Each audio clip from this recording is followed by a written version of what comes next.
Victor Galvan. Yeah. 24/7 mindset. Yeah. 24/7 mindset. Let's go. 24/7 mindset. Ladies and gentlemen, thank you for joining us again in the 24/7 Mindset podcast. I am here with Victor Galvan. I'm your co-host, Jose Cruz, a.k.a. Tabito, and today we are going to be talking about what are the challenges of starting a business. What are the challenges of starting a business? Victor, how are you doing today? Beautiful. Thank you, guys. God bless. We're ready to go. Let's go. We are ready to go. We're going to get right into it. Okay, Victor, my first question for you today is, what pushed you to start your own business? I think it was something in me that I know I can do big things, and also to know that I can do it better than others. That was the number one. So, we always have that thing in the back of their mind that, let me start a business, but then you never either have the balls, the time, the money, the situation, the perfect time, and all that stuff. So I went all in, or committed, thinking that at the beginning of when I started the company, I'm like, ooh, if I can only do like $200,000 jobs back then in 2007, that was a lot for me, man. I was broke. I was thinking big, but I wasn't thinking on the money. I didn't have my money right. I had my game, my quality of deliver, of how I was doing work, business, everything, how I was delivering. I had all that, but I always thought that $200,000 jobs, beautiful, I can retire. I was so freaking wrong, man. I did not know all the little BS that you got to go through in life, setting up the business, the general liabilities, the workers' comps, and the things that come with it, the paperwork, Yep. the process, the systems, how you going to get there, the submittals, the changes. I didn't have none of that. I was fucking in the dark. Mm-hmm. And it was funny because I never say this before, that how can you retire with $200,000 jobs? I thought, maybe it was going to cost me about $10,000, and with 190, I can retire. But, I was so wrong. Poor mentality on the money side. Guys, get your money right.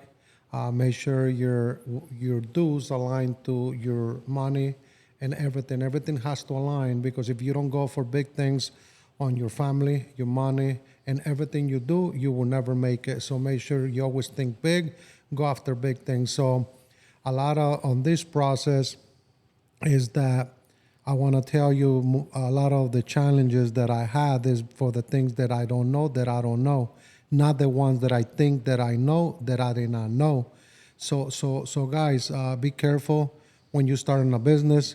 It's very, very complicated when you on that side of the coin. A lot of people started a business for three reasons. Number one is because they got treated and they didn't like the way they got treated. Number two is that they don't like how how the company do it. So number two, they do not like how the company did it, where they used to work. And number three is they just think that they can do it better.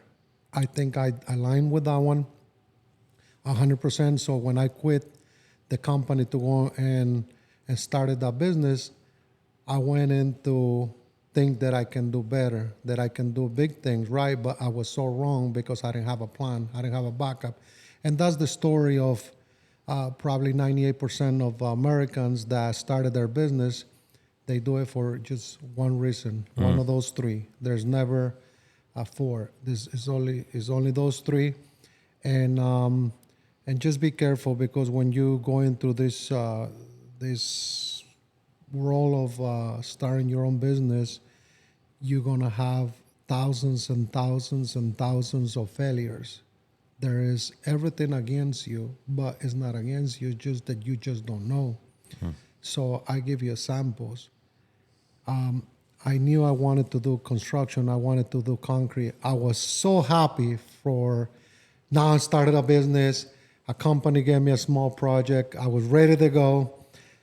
I get ready. We order concrete. We just ready to go. Our first, it was like 4 yards. We was doing some concrete pads on the stellar landers were the classrooms from the kids.